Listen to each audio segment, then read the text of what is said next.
Continuamos en el grado de Filosofía en la UNED. Estamos en el tema de la teoría del conocimiento. Vamos a abordar el tema 6, el racionalismo, la razón como origen del conocimiento. Hagamos una introducción. El racionalismo cartesiano. El término racionalismo suele utilizarse en historia de la filosofía para denominar la corriente filosófica del siglo XVII, a la cual pertenecen como representantes más destacados Descartes, Spinoza, Leibniz y Malebranche. De este modo, racionalismo como movimiento filosófico se opondría a empirismo, el de Locke, Hume y Berkeley, la filosofía inglesa del siglo XVIII. La oposición fundamental entre las dos corrientes tiene como fundamento el origen del conocimiento y a partir de ahí se desarrolla un fuerte antagonismo en todos los ámbitos de la filosofía: ontología, antropología, ética, política, etc. El empirismo sostendrá que todos nuestros conocimientos proceden, en último término, de los sentidos, de la experiencia sensible. El racionalismo establece, por el contrario, que nuestros conocimientos válidos y verdaderos acerca de la realidad proceden no de los sentidos, sino de la razón, del entendimiento mismo, el cual será fuente y origen del conocimiento, negando este papel a los sentidos. Las tesis fundamentales del racionalismo acerca del conocimiento las podríamos resumir en dos. Nuestro conocimiento acerca de la realidad, que puede ser construido deductivamente a partir de ciertas ideas y principios evidentes, y que estas ideas y principios son innatos al entendimiento, y éste los posee en sí mismo, al margen de toda experiencia sensible. Veamos las posiciones de partida. El pensamiento de Descartes parte de una situación personal compleja. Por una parte, había sido educado en el colegio de La Fliché, regido por los jesuitas, de los cuales guardará un buen recuerdo como profesores, pero deseaba al mismo tiempo olvidar todo lo que allí aprendió, impregnado de la más pura escolástica. Por otra parte, su tiempo fue el de nacimiento de la nueva ciencia de Copérnico, Kepler y Galileo, y la consiguiente aparición del método científico experimental. Se encuentra, pues, entre dos frentes netamente opuestos al aristotelicismo, escolasticismo de su educación y el surgir de un pensamiento científico nuevo, que terminaría arrasando a largo plazo con las concepciones aristotélicas del universo, incluyendo, claro está, que el centro fuese el lugar natural de la Tierra. Este panorama hizo que Descartes fuera bastante crítico respecto a la verdad y al conocimiento, que no probablemente en otros aspectos, tal y como se habían planteado hasta ahora por el aristotelismo y también a cómo se comenzaba a plantear desde la nueva ciencia. En cuanto a los problemas generales que se plantea, diremos que el objetivo de Descartes fue, como el de la mayoría de los filósofos, el logro de la verdad filosófica mediante el uso de la razón. Pero lo que Descartes quería no era descubrir una multiplicidad de verdades aisladas, sino desarrollar un sistema de proposiciones verdaderas en el que no se diese por supuesto nada que no fuera evidente por sí mismo e indudable. Habría entonces una conexión orgánica entre todas las partes del sistema y el edificio entero reposaría sobre un fundamento seguro. El sistema sería así impermeable a los efectos corrosivos del escepticismo. Si bien la filosofía cartesiana ha pasado a la historia como uno de los intentos más logrados de establecer una nueva epistemología, lo cierto es que la motivación última no se encuentra tanto en la problemática del conocimiento y de la ciencia, aunque a ella haya dedicado la mayor parte de su obra, sino en un profundo interés por el hombre y por su conducta. Descartes rompió conscientemente con el pasado, no con el fin de destruir toda la filosofía anterior a él, sino con el fin de buscarle a ésta un fundamento absolutamente seguro que impidiera definitivamente el ataque del escepticismo. Para ello, se vio obligado a comenzar desde el principio, sin confiar en la autoridad de ningún filósofo anterior, incluyendo al mismísimo Aristóteles, y teniendo como única guía su propia razón. Así, intentó deshacer la confusión entre lo que es claro y evidente, y lo que lo aparenta, siendo en realidad no más que una conjetura más o menos probable, tal como había hecho la escolástica. En resumen, Descartes parte de una preocupación antropológica y ética que le lleva a comenzar su filosofía por una reconstrucción de la metafísica, a partir de la elaboración de una teoría del conocimiento tan segura que sirva de cimiento al edificio completo del saber humano. Hablemos en cuanto a la teoría del conocimiento, en cuanto a una sola ciencia. Las reglas para la dirección del espíritu comienzan con la afirmación de que la sabiduría humana es una sola cosa, de modo que todas las ciencias no son sino una sola. Son la propia sabiduría humana, la cual permanece idéntica cualquiera que sea el objeto de que se aplica. La sabiduría no es una mera acumulación de conocimientos, sino una actividad humana recogida siempre y regida, y sea cual sea el objeto que trate en cada momento, por la verdad. Esta concepción unitaria del saber proviene de una concepción unitaria de la razón. La sabiduría es única porque la razón es también única. El hombre no posee distintas facultades llamadas razón para aplicar en cada caso a los distintos objetos que se hacen presentes en la realidad, sino que posee una única razón, la que distingue lo verdadero de lo falso, lo bueno de lo malo, el ser de no ser. Esta afirmación inicial separa definitivamente a Descartes de los aristotélicos, en cuanto a aquellos fundamentaban la diversidad de las ciencias en la diversidad de métodos racionales para aplicar, a su vez, a la diversidad de objetos de la realidad, de modo que el método de las matemáticas, por ejemplo, no puede ser el mismo que el de la ética, por ejemplo, puesto que la diferencia entre los objetos formales de ambas ciencias excluye semejante asimilación. De la estructura de la razón diremos que si la razón, como facultad humana, es única y fundamento de todo el saber, es necesario comenzar por analizar esta para alcanzar y comprender el resto de conocimientos necesarios para el hombre. Para Descartes hay dos modos de conocimiento, o como él mismo lo llama, operaciones naturales de la razón, la intuición y la deducción. Hablemos de ellas. La intuición. La intuición es una especie de luz natural, de instinto natural, que tiene por objeto las naturalezas simples. Por medio de ella captamos inmediatamente conceptos simples emanados de la razón misma. La intuición se describe como no el testimonio fluctuante de los sentidos o el juicio falaz resultante de una composición arbitraria de la imaginación, sino la concepción que aparece en una mente atenta y no nublada, tan sin esfuerzo y tan distinta que en absoluto queda duda alguna sobre el objeto de nuestra comprensión. O lo que es lo mismo, la concepción no dudosa de una mente pura y atenta que nace de la sola luz de la razón. Se entiende, pues, por intuición una actividad puramente intelectual, un ver intelectual que es tan claro y distinto que no deja lugar a duda. Todo el conocimiento intelectual se despliega a partir de la intuición de naturalezas simples. Por ejemplo, cuando en el lenguaje habitual no filosófico hablamos de intuición, nos referimos a una facultad mediante la cual captamos o aprendemos algo como verdadero de un modo inmediato, sin recurso a proceso alguno. Es como si nuestra mente llegase a saber algo sin aplicar para ello ningún procedimiento. Así, decimos, por ejemplo, intuyo que mañana hará buen tiempo, como diciendo que lo sabemos, pero que nadie nos pida demostraciones a razones al respecto.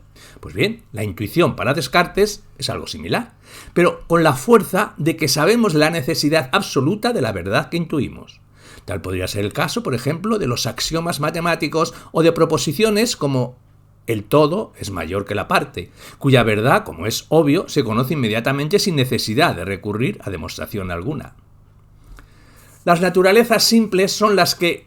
¿Qué quiere decir Descartes con naturalezas simples? Con este concepto se refiere a aquellos elementos tan elementales, valga la redundancia, que son indivisibles en cualquier proceso de análisis. Veamos uno de sus propios ejemplos.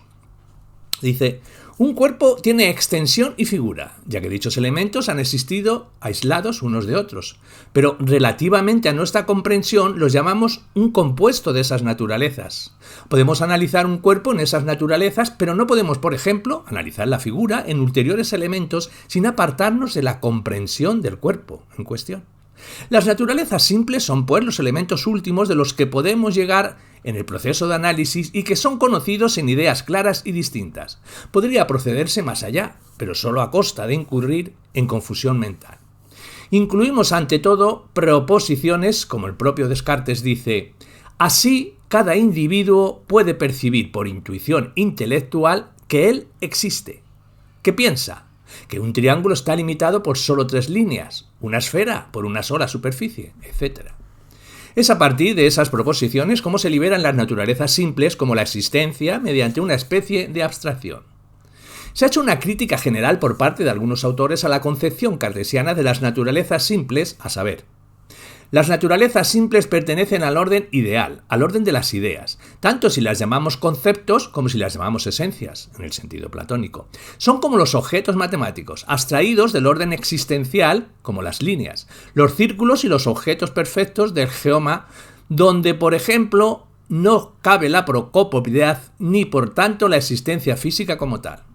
Esta crítica no es acertada, al menos no lo es en este momento del desarrollo de la filosofía cartesiana, por cuanto presupone una premisa anterior que no hace explícita la propia crítica. En efecto, para acusar a las naturalezas simples de pertenecer al orden ideal y no al orden existencial, hay previamente que suponer que ambos órdenes son distintos, lo cual no se puede mantener en este punto de la filosofía de Descartes, si bien es cierto que avanzando en desarrollo de su filosofía, la cosa puede cambiar en este sentido. Veamos un texto. Con Descartes. La mente ha dejado de ser un ente simplemente privilegiado y distinto de los demás para ser lo ontológico, no algo ente, sino aquello en lo que consiste ser.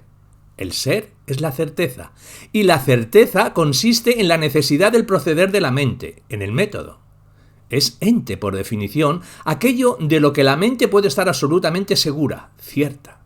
Es a partir de ahora cuando la palabra sujeto, el subsisternum, supuesto, empleada absolutamente, debe reservarse para la mente, porque es esta la que está supuesto en el ser de todo ente. Pero también es a partir de ahora cuando objeto, el objectum, puesto delante, puesto enfrente, debe designar lo que en ente en cuanto tal. La palabra objectum designaba en la Edad Media lo puesto enfrente, lo representado en la mente en cuanto meramente representado, independientemente de su contenido corresponda o no a la realidad en sí. Por lo tanto, ens rationis, en cambio, ahora objectum va a ser lo ente, lo real, porque lo real es, por definición, lo que resulta asegurado en el proceder seguro de la mente, y por lo tanto, es el objeto.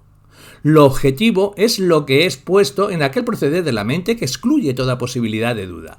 Lo subjetivo es aquello que está en la mente, de forma que podemos dudar de ello, que por lo tanto solo pertenece a lo contingente y mudable de la mente, que la mente no lo pone, no lo asienta firmemente, sino que se limita a tenerlo. En una palabra, objetivo es lo indudable. Martínez Marzoa, Historia de la Filosofía. La deducción, diremos que entre unas naturalezas simples y otras aparecen conexiones de la inteligencia que es capaz de describir y recorrer.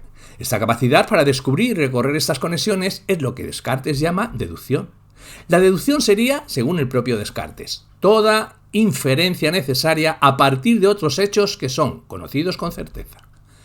La deducción consistiría, pues, en la captación de la conexión necesaria entre una naturaleza simple y otra naturaleza simple. Por eso, la intuición es necesaria, incluso en el razonamiento deductivo, puesto que hemos de ver clara y distintamente la verdad de cada proposición antes de proceder al paso siguiente, y el único modo que la razón tiene para ver clara y distintamente la verdad de una proposición, que es la intuición de las naturalezas simples presentes en dicha proposición. Pero la deducción se distingue de la intuición por el hecho de que la primera, la deducción, lleva consigo un cierto movimiento o sucesión, y la segunda, la intuición, ¿no? Descartes reduce la deducción a intuición. Para ello hace constar que aquella, por más que se prolongue en largas cadenas de razonamiento, no es, en último término, sino una intuición sucesiva de las naturalezas simples y de las conexiones entre ellas. En el texto segundo indica: puesto que la construcción en la mente es para Descartes el ser mismo de las cosas, es en esta construcción, y no en ninguna producción física, en donde se da el orden de dependencia esencial de unas cosas con respecto a otras. Decimos que una cosa depende de otra cuando no es posible concebir distintamente la primera sin que esté presente en la mente la segunda, aunque ésta no sea ella misma distintamente concebida. O sea, cuando la segunda cosa está implicada, aunque sea de modo confuso, en el concepto de la primera. En todo esto entendemos concepto como un acto de concebir, y concebir como presencia en el entendimiento, tomando entendimiento, en el sentido de Descartes, por lo tanto, concepto no significa aquí precisamente representación universal. Cuando Descartes dice que A, que contiene en sí la naturaleza de B, Lo que quiere decir es precisamente que A no puede ser concebido distintamente sin que de algún modo, aunque sea confuso, esté presente B. Pues bien, Descartes dice, en la regla sexta, llamo absoluto a todo lo que contiene en sí la naturaleza pura y simple de la que se trata, y lo llamo lo más simple y lo más fácil. Relativo, el respectivum, en cambio es lo que ciertamente contiene esa misma naturaleza o al menos participa en algo de ella, por lo cual puede ser referido al absoluto y deducido de ello mediante cierta serie, pero que además contiene en su concepto algunas otras cosas que llamo relaciones, respectus. En la deducción de lo relativo entran pues dos, premisas, lo absoluto y la relación. Bien entendido que de lo relativo deducido de un absoluto mediante una relación puede a su vez deducirse otro relativo mediante la misma u otra relación y así sucesivamente. Por ejemplo, en una progresión geométrica cada término se deduce del anterior y la relación es la razón de la progresión. La deducción es la construcción de lo relativo, a partir de lo absoluto. Por lo tanto, manteniendo el sentido de intuición expuesto, diremos que deducción es la intuición de lo relativo precisamente como relativo. Y es rigurosamente intuición porque vemos sin lugar a dudas que, por ejemplo, 3 por 2 son 6. Y que aplicando a 3 la relación doble se obtiene 6. La deducción, sin dejar de ser intuición, añade a la noción de intuición el ser un paso de algo a algo en el entendimiento, lo cual no está en la noción misma de intuición. Que el paso en cuestión es necesario, absolutamente cierto, y reside en la naturaleza intuitiva de la deducción, no en ningún principio nuevo. Por lo tanto, la validez absoluta de la deducción se conserva si generalizamos y formalizamos la noción de deducción, entendiendo por deducción todo paso del entendimiento que se ve absolutamente, toda evidencia absoluta de una conexión necesaria, evidencia que no deja lugar a dudas. Martínez Marmoz, Historia de la Filosofía. Otro ejemplo, podríamos decir que en efecto que supongamos que la siguiente secuencia deductiva en un problema simple de hallar el valor de la incógnita x en la siguiente ecuación. Por ejemplo, x, abro paréntesis, 2 más 4, cierro paréntesis, igual a 18. Paso primero, x por, abro paréntesis, 2 más 4, cierro paréntesis, igual a 18, igual a x por, abro paréntesis, 6, cierro paréntesis, igual a 18. Paso segundo, x por 6 igual a 18, igual a x igual a 18 dividido entre 6. Paso tercero, x igual a 18 dividido entre 6, igual x igual a 3. Como vemos, cada uno de los pasos es aprendido por intuición, si bien no podríamos haber saltado del paso 1 al tercero si previamente no hubiéramos realizado el paso 2. Se trata pues de una sucesión de intuiciones. Se dice a menudo, el propio Descartes lo dice, que intuición y deducción son dos métodos que son los caminos más seguros hacia el conocimiento. Pero, aunque sean los caminos para alcanzar el conocimiento, no son el método en sentido propio del que habla Descartes, porque intuición y deducción no son reglas. El método consiste en reglas para emplear correctamente esas dos operaciones mentales, y se nos dice que consiste, sobre todo, en orden. Es decir, tenemos que observar las reglas del pensar ordenado. Esas reglas se nos ofrecen en las reglas para la dirección del espíritu y en el discurso del método. Hablemos del método. Descartes entiende por método lo siguiente. Así pues, entiendo por método reglas ciertas y fáciles, mediante las cuales el que las observe exactamente no tomará nunca nada falso por verdadero, y no empleando inútilmente ningún esfuerzo de la mente, sino aumentando siempre gradualmente su ciencia, y llegará al conocimiento verdadero de todo aquello de que es capaz. Esta forma de proceder no es arbitraria, es el único método que responde a la dinámica interna de una razón única. Hasta ahora, piensa Descartes, la razón ha sido utilizada, de este modo, solo en el ámbito de las matemáticas, produciendo resultados admirables. Nada simple, y nada impide, sin embargo, que su utilización se extienda a todos los ámbitos del saber. El hecho de que el método se presente como una serie de reglas no ha de hacernos caer en el equívoco de pensar que se trata de una serie de instrucciones con las cuales no hace falta la aplicación rigurosa de la razón, como si se tratase de un sustituto de la misma, de modo que baste con la aplicación de las reglas para alcanzar la verdad. Por el contrario, las reglas no son nada sin la razón, porque, entre otras cosas, emanan de la razón misma, y su única finalidad es liberar a ésta de los prejuicios y pasiones para que así pueda ejercer libremente las facultades que le son propias: intuición y deducción. Las 4 reglas o preceptos del método enumerados en el discurso son los siguientes. Regla primera: no admitir como verdadera cosa alguna como no supiese con evidencia que lo es. Es decir, evitar cuidadosamente la precipitación y la prevención y no comprender en mis juicios nada más que lo que se presentase tan clara y distintamente a mi espíritu que no hubiese ninguna ocasión de ponerlo en duda. La observancia de este precepto supone el uso de la duda metódica, es decir, tenemos que someter sistemáticamente a duda todas las opiniones que ya poseemos para poder descubrir aquello que es indudable y que en consecuencia puede servir de cimientos al edificio de la ciencia.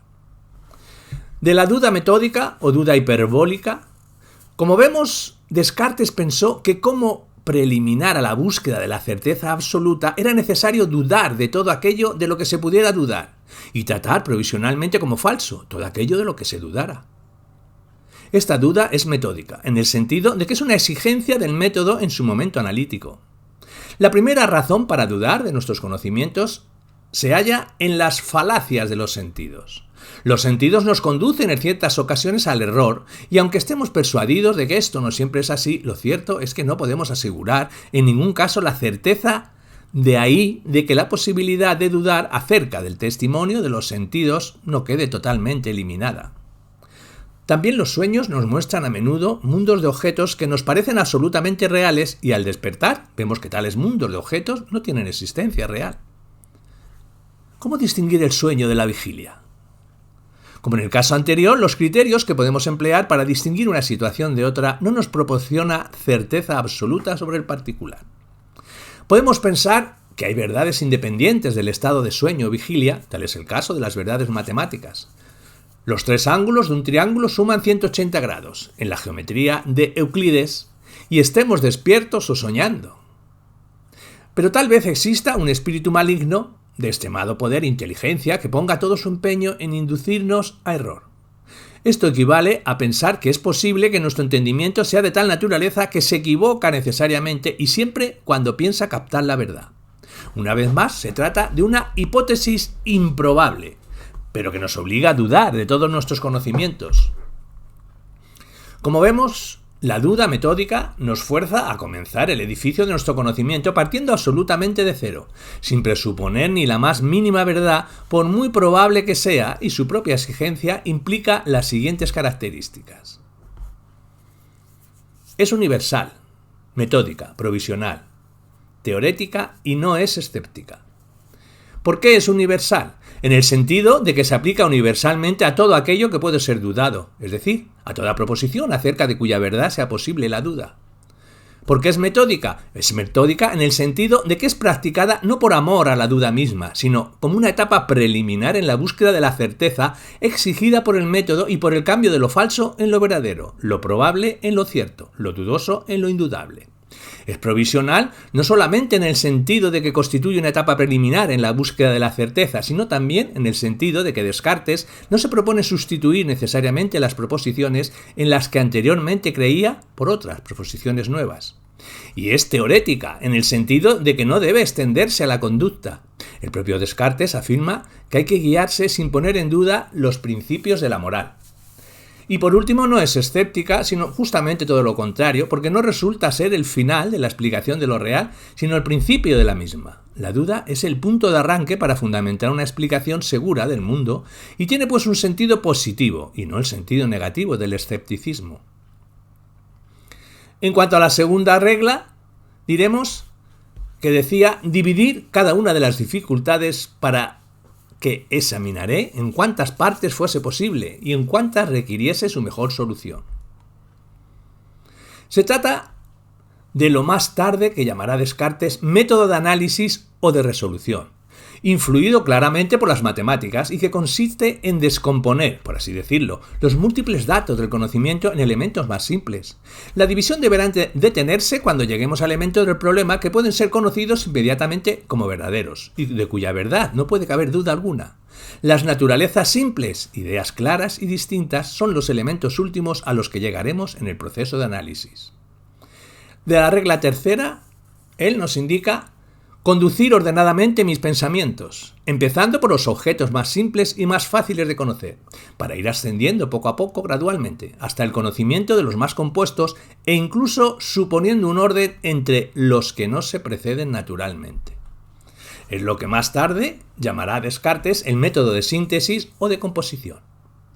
En la síntesis comenzamos por los primeros principios o proposiciones más simples percibidas intuitivamente, las naturalezas simples, a las que previamente ha llegado el análisis, y procedemos a deducir de una manera ordenada, asegurándonos de no omitir ningún paso y de que cada nueva proposición se siga realmente de la anterior, es decir, intuyendo en cada caso la conexión necesaria entre una proposición y la precedente.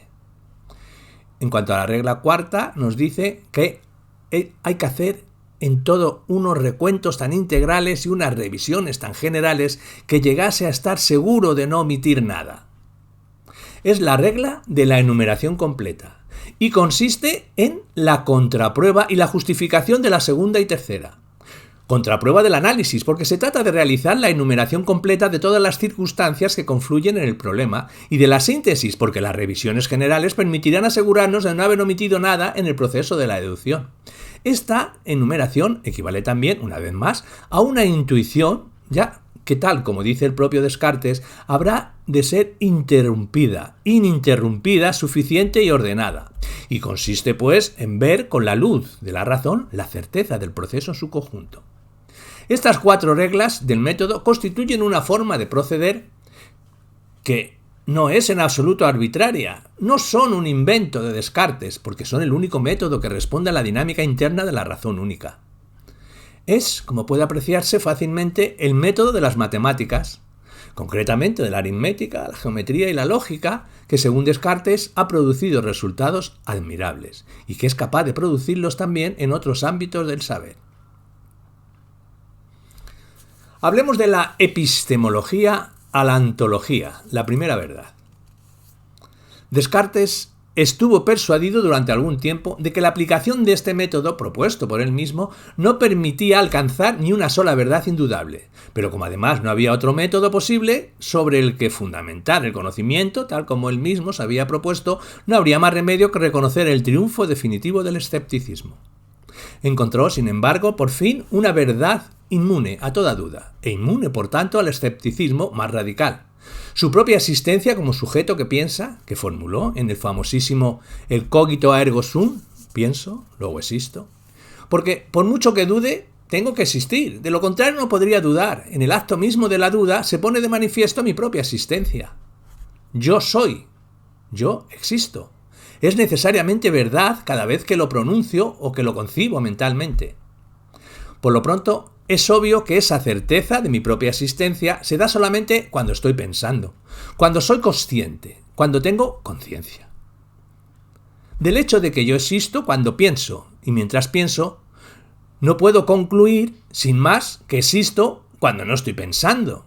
Y si dejase de pensar, no podría, evidentemente, hacer aserción de mi existencia.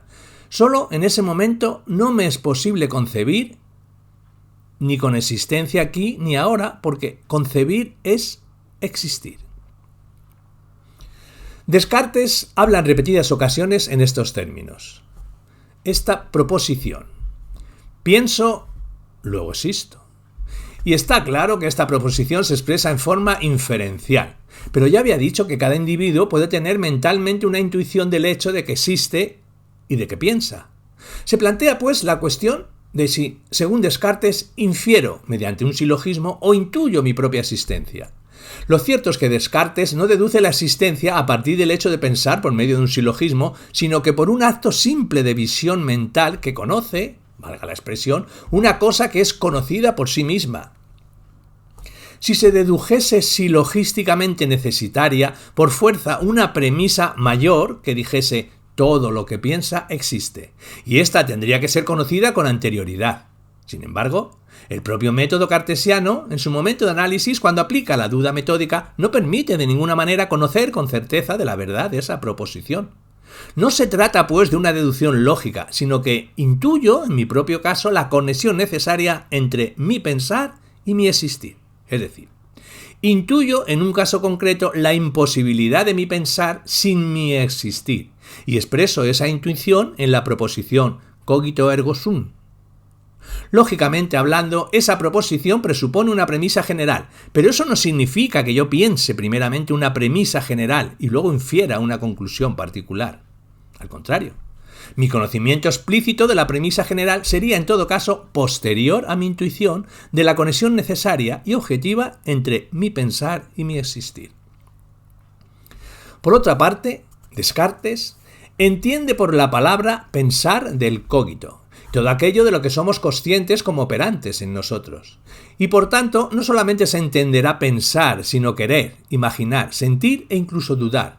Todo ello es aquí la misma cosa que el pensar. Podría parecer que Descartes incurre en una inconsecuencia al incluir en el pensar el imaginar y el sentir, mientras al mismo tiempo está fingiendo que todas las cosas materiales son inexistentes.